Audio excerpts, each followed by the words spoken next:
In the midst of a crippling drought in the country, we travel to the Eastern Cape, where farmers are running out of options. Even worse hit are some emerging farmers whose mainly unproductive government-leased farms have collapsed due to lack of capacity. The cows are not getting enough milk because the mother is not giving milk. So 3 of my animals died because of that, and the calf also dies. Other farmers are also counting the cost of the prolonged drought in the Karoo, the backbone of the country's sheep farming industry. You've got 2 options. Either you can let your animals die, or like what I like to do is still try and feed the animals, but it's a huge burden on our cash flow. Rivers have run dry, causing widespread devastation as thousands of fish lie rotting in the Nqweba Dam outside Graaff Reinet, the main water supply to town.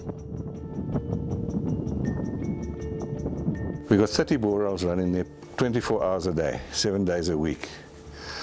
And they cannot produce enough water. Government has pledged millions of rand in drought relief to assist those affected.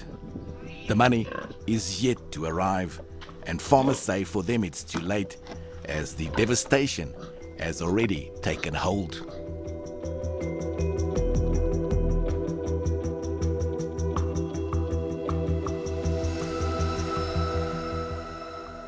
Behind me is the farm Graaff Reinet. It's a few kilometers away from Graaff Reinet. It was bought a few years back as part of the government's willing seller, willing buyer program for 750,000 rand. This farm has been severely affected by drought. 69-year-old Zola Hanabe became the first black mayor of Graaff Reinet. A former school principal, he says the drought worsens the already compromised business environment on the farm.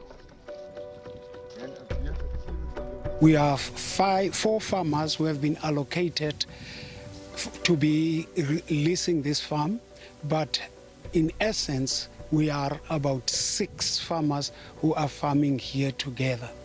And farming together doesn't work out because we are all different, and we farm in different manners. Mr. Hanabe is a beneficiary of the state lease land reform program. But since taking over the farm, it hasn't been productive, but has instead dilapidated. Now, with the drought, the farm has nothing saved for this disaster, as it went through several changes over the years. They are dying because of drought. If you look at the fields, if you look at the water systems, because there is no borehole here, not borehole, windmill here. The boreholes are there, but the windmills are not there, or the pumps are not there to take out the water from underground. And we lease such type of a farm. According to reports, Graaff Reinet is one of 265 state-owned farms bought at a cost of 1.4 billion rand in the province. And 25 years into democracy, only 26 of these farms are viable. Another beneficiary on the farm, Quest Adams, says because it's not their farm, they don't repair broken property. 'n projek wat te failure was. Die groot probleem is dat ons manne sit te veel manne op grond. En as jy nie eienskap het nie, dan gaan jy nie omgee nie. Maar as ek weet dis my grond, dan gaan ek toesien dat dinge reg gedoen word, want die geld wat ek uitgee, gaan ek weer terugkry met die boerdery. Overgrazing has become another huge problem. It leads to soil erosion, with the land unable to replenish the natural vegetation that the cattle feed on. With the drought, it's become worse. The farm resembles an animal graveyard, with carcasses strewn all over the place. I've lost close between 90,000 to 100,000 if I took them to the auction. At least that is the number that I mean the amount that I would gain. Some cattle, desperate to get to a small pool of water in the river, were impaled in the broken fencing. It's a desperate situation. Calves struggle to feed from their mothers, who cannot produce enough milk, while some cattle die, too weak even to give birth.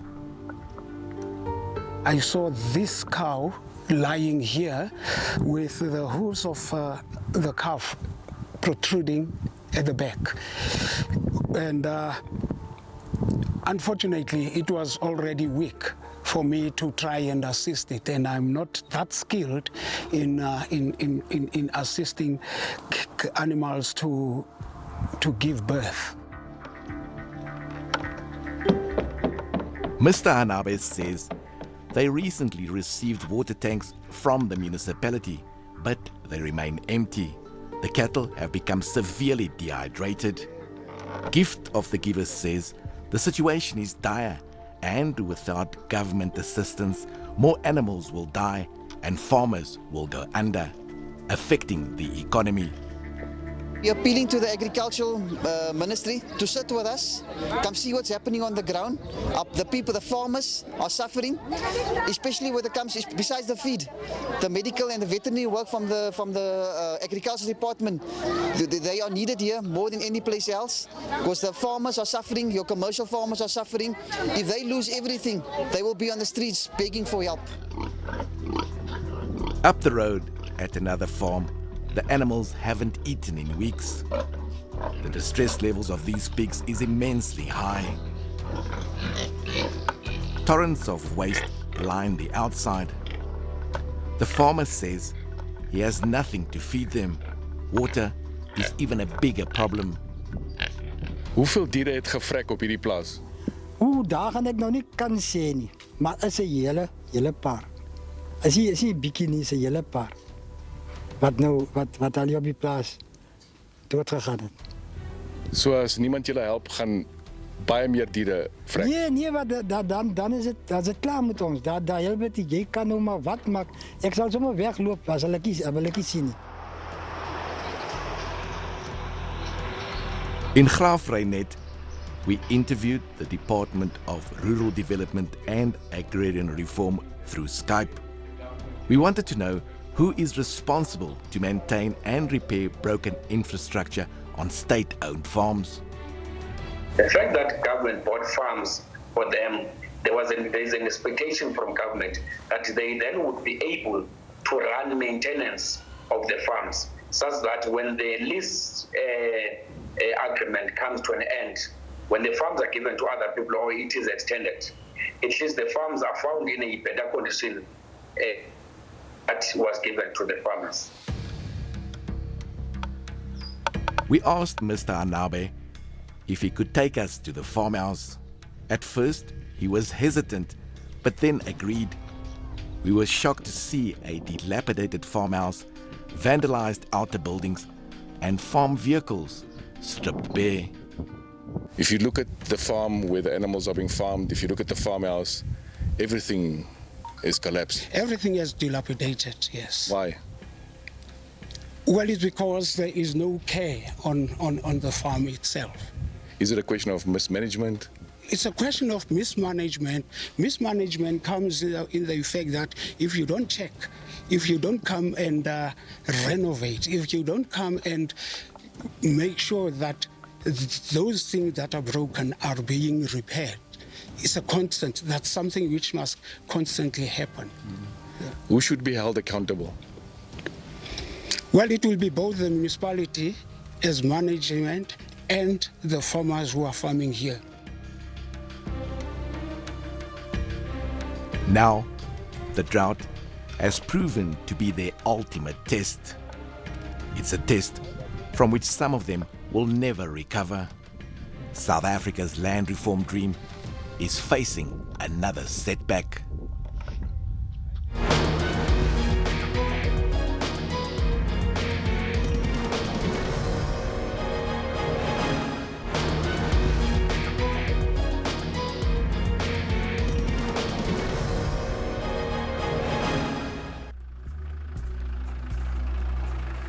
The Blowkrans River on the farm Dorsfontein outside Graaff Reinet is the heart of Hendrik Wolfaart's farming operation.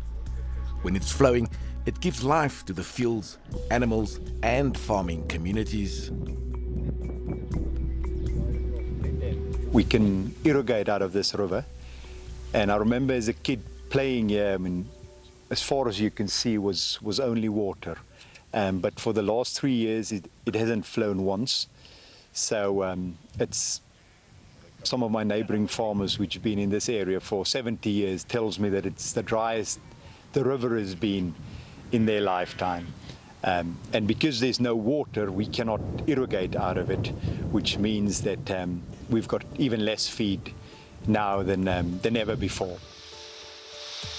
Hendrik, an engineer by trade, comes from a long line of sheep farmers. He took over the family farm 16 years ago. He says because of the drought, he now has to hand feed his animals. Otherwise, they will die. It's had a huge impact on all of us, all our farmers. I think specifically on our cash flow, because you've got two options. Either you can let your animals die, or like what I like to do is still try and feed the animals, but it's a huge burden on our cash flow to continue feeding all the animals. I mean, at this moment, I feed every single animal on this farm.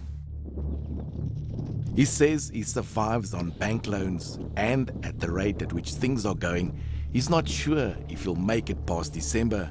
This is when he will again have to approach his bank manager for more money to buy animal feed. The drought has affected his output. He also gets paid less for his meat. On this farm we run about 1,500 ewes, and in a normal year we'll buy maybe 1 bag of feed for the animals. In droughts like this we buy 3 bags per animal, so that's, instead of spending 200 Rand on an animal per year, we spend about 600 Rand just to get the lambs market ready. And on top of that, the meat price has come down from 85 Rand a kilo slaughtered weight to about 65 Rand a kilo. Meanwhile, the government has pledged millions of rand in drought relief to assist Eastern Cape farmers. But 3 years into the worst drought that has crippled the province's farming sector, there's still no sign of the money. We have 394 million. We have not yet divided money into commercial as well as sustenance farmers. But what we are actually doing now is to further understand exactly the crisis the province is facing. Isn't it a little too late? This money should have been released long ago. Look, with government, there are processes that we've got to go through. With the river having dried out, Hendrik is now completely dependent on boreholes to water his animals and irrigate his lucerne. But the water table is dropping rapidly, with the pipes running empty. In a normal year, if the wind is blowing this strongly, the water will be flowing, full pipe will be full of water, but now it's only trickling, and that's because the water table has dropped, so there's not enough water to pump up to the dam. Dr. Gideon Groenewald knows the Karoo like the back of his hand. For the past 40 years, he has studied its rock formations, groundwater levels and climatic conditions. He says the drought is a direct result of climate change, with the next wet cycle only expected in 2 years' time. If I look at history, the worst drought we had in our memory is 1820, when it was a little bit less dry than we have at the moment. But if things go as it's going now, it seems we're going to reach a point where we're going to see the worst drought in 1,000 years in South Africa.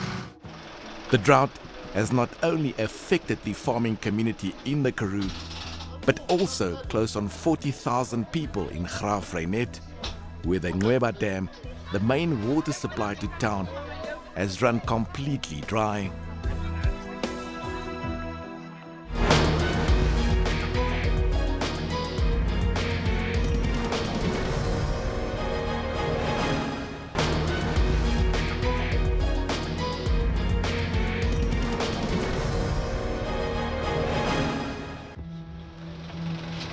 As the gift of the givers convoy rolls into Graaff Reinet, it brings with it much needed relief for a community that's been without water for several weeks.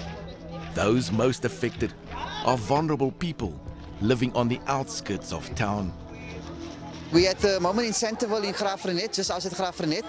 We are distributing 18,000 liters of water behind me in 25-liter cans. This community has been out of water for months. They're getting drops of water every 2 weeks or so in the taps, but the water that's coming out of there is not drinkable. So they are really suffering. The request from this area has come as one of the most significant areas in Graaff Reinet that is suffering the most with clean drinking water. At a nearby school, for these children, water could not have come any sooner. The trucks pump thousands of liters of clean drinking water into the school tank. Die water is 'n groot probleem, want eendag is dit af en eendag is dit aan en dit affekteer ons skool en ons kinders. Baie keer as die water af is, dan moet ons maar die kinders vroeg huis toe stuur 10:00, want die toilette is 'n groot probleem, u weet. As daar nie water is nie, dan gebruik die kinders baie die toilette en so dis onhygiënies vir die kinders en vir die skool. Since their arrival, the gift of the giver's presence provided a welcome relief for the people because the municipality is unable to provide for their daily needs. Ek is baie bly vir die water, nee, want ons kry swaar by die water. Dan is hulle weer af, dan is hulle weer aan. En mens weet nie wat om te doen nie. Soms wat ons laat weet wanneer die water afgesit word, dan vat dit 2 weke om die water terug te laat kom. Ons kan nie wasgoed was nie, ons kan nie die skoolkinders voorsien nie, ons kan nie toiletgeriewe het nie. Dit is baie teleurstellend met die water in Graaff Reinet. Thick clouds move over the Karoo, bringing with it the promise of much needed rain. But the rains just won't come. Farmers say it's been like this for the past 3 years. This is the Sundays River. It is said to be one of the fastest flowing rivers in the Eastern Cape. It is also a major water supply. Without rains in this area, it is now bone dry.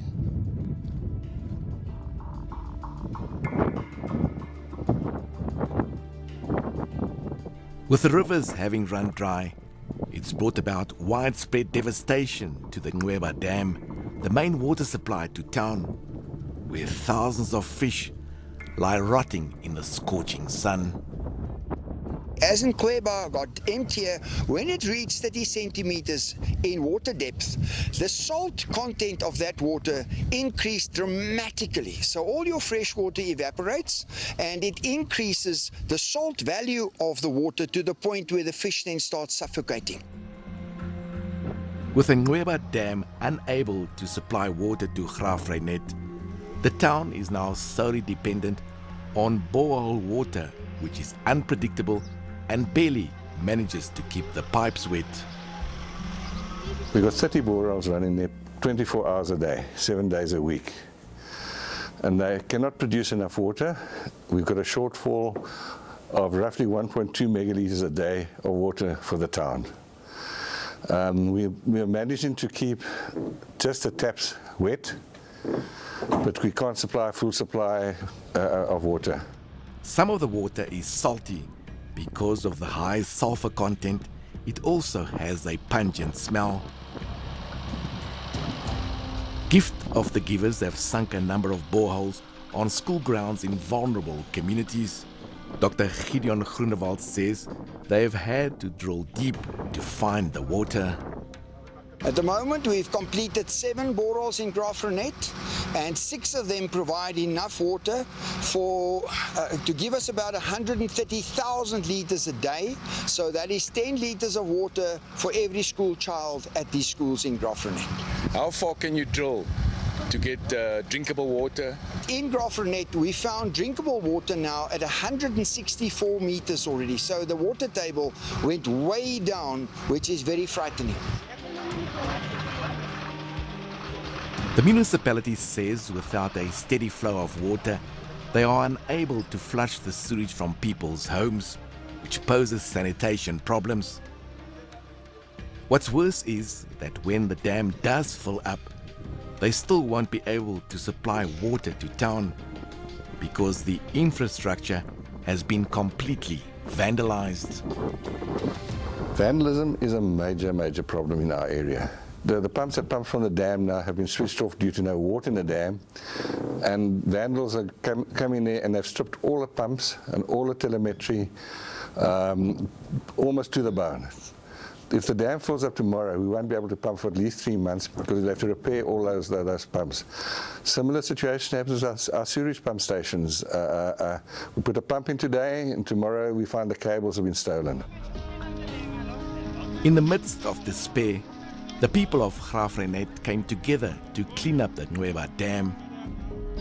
Young and old, people from all walks of life gathered in their numbers, united in their goal, in an attempt to restore the image of their town as the gem of the Karoo. The stress levels have been high, the human suffering I think has been quite high, and I think that there is a tension and there's a wanting to see something happen now. There's a frustration with sort of the powers that be and what do we do now? Where do we go from here in terms of making the situation better? The biggest element is really just removing the smell, the dead carcasses, the flies, and pulling the community together to all do it together, hand in hand, yeah. According to Dr. Groenewald, the next wet cycle in the Karoo is only expected in about 2 years' time. It's only then that the big rains will fall, filling up the rivers and the dam. With the farming sector already on its knees and communities unable to source clean drinking water, it's hard to imagine that things could still get worse.